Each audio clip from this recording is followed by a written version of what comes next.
Yo, what's up mga ka-Oblock? So, ngayong araw nga, meron tayong hanapin ng mga power tools at maghanap tayo kung saan tayo pwede makakuha. So, dito nga tayo sa ating kinalagyan mga ka-Oblocks, kaya sinakyan mo natin yung ating sikawal upang samahan tayo sa paghanap ng mga power tools, alright?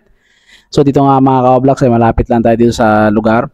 Kaya, dire-diretso lang tayo dito mga ka-Oblocks at dito nga tayo dumaan sa may Nawasa.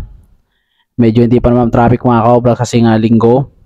Kaya dahan-dahan tayo rito. Kumana nga tayo rito mga ka-Oblock sa may Republic dahil para mapabilis yung ating paglalakbay mga ka-Oblock. Medyo hindi naman traffic kaya dire-diretso lang tayo rito mga ka-Oblock. So ayan mga ka-Oblock. So dahan-dahan tayo kasi may mga alam niyo na baka may tumawid kaya mag-ingat lagi tayo sa pag-drive. Alright. So dito tayo mga ka-Oblock sa may dulo ng Republic.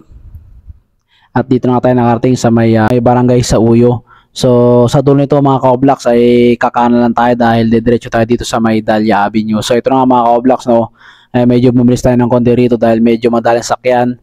Kaya medyo okay yung ating matakbo dito mga ka-Oblocks. So, ito na nga mga ka-Oblocks, habang binabagtas natin yung kahabaan ng Dahlia Avenue ay talaga namang ingat pa rin tayo mga ka-Oblocks. So, sa dulo nito mga ka-Oblocks ay liliko tayo sa may parting kanan. Dahil doon na malapit yung ating pupuntahan. Ito nga mga ka-Oblock, so nagkaroon nga ng stoplight dito kaya dito mga ka-Oblock. So diretso tayo dito mga ka-Oblock kasi nga bawal pa lang mag-parking doon, baka matikitan tayo. So ayun mga ka-Oblock, diretso pa rin tayo. Dito tayo mag-U-turn sa may kabila para sigurado yung pag-park natin ay hindi masyadong mahirapan. Ito na mga ka-Oblock, so ayan napapansin nyo, wala masyadong sakyan. Doon na sila sa dulo. Ito gumilid muna tayo. Nakirama tayo sa bike lane kasi talagang matraffic dito sa lugar na to mga ka-Oblocks. Ito dahil green na yung ilaw kaya dumiretso na tayo. Dahan-dahan lang tayo mga ka-Oblocks baka mahagip tayo ng bus. Alright. At malapit na tayo rito sa may parking. Ito dito tayo titingin mga ka-Oblocks ng ating mga gamitin. Baka meron tong power tools. Alright. A few moments later. Yo mga ka-Oblocks, ito na pumasok na tayo sa loob mga ka-Oblocks at tumambad sa atin yung maraming mga power tools at may milan tayo rito kung saan ba yung pasok sa ating budget. Alright. Ito mga ka-Oblocks, si Kuya yan yung nag-assist sa atin. Binigyan niya tayo ng talagang matibay na gamit at binuksan niya sa harapan natin para makita kung kompleto ba talaga.